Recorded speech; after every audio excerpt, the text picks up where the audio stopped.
I have the honor of visiting with Josh Seeger. He and Crack Open the Bubbly are our 2D average futurity champions here at Ruby Buckle, held in Salina, Utah.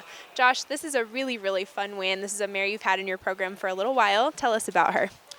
She's a 5-year-old mare by First on French, and she's out of a nonstop bubbling daughter.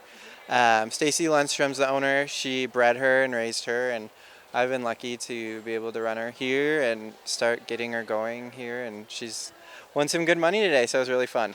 You mentioned before we were visiting off camera, and you mentioned that your goal was to come here and make 2 clean runs. You sure did that. How do you set goals individually for each horse? As a professional trainer, how are you managing expectations for each horse?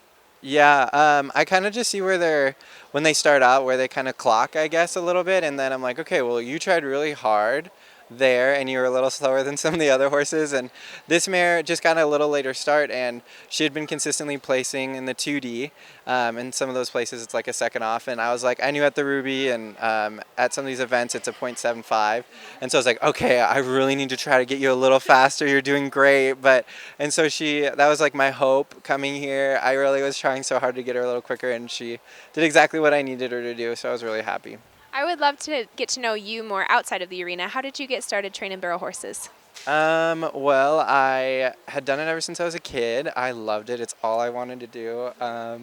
And I took a break. I trained horses for like 2.5 years after like high school-ish, like took a little break, and then I actually took a break and did some other stuff and traveled and helped different people, and then it's really been about 2.5, 3 years of now just training horses full time, and I'm loving it, and I get to live my dream and help people live theirs with training their horses, and it's really fun.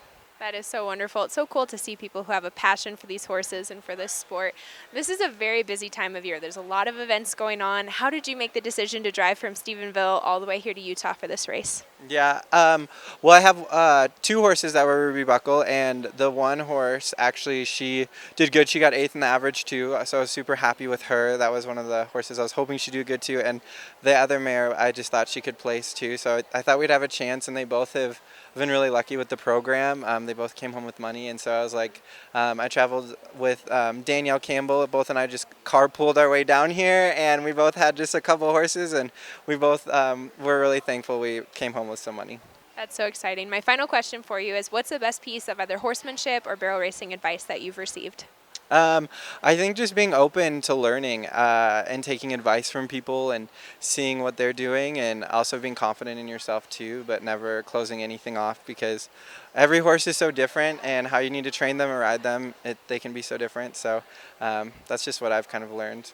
Well, the proof of that, methodology and that wisdom surely showed up this weekend. You had a great weekend. Thank you so much for coming, and congratulations. Thank you so much.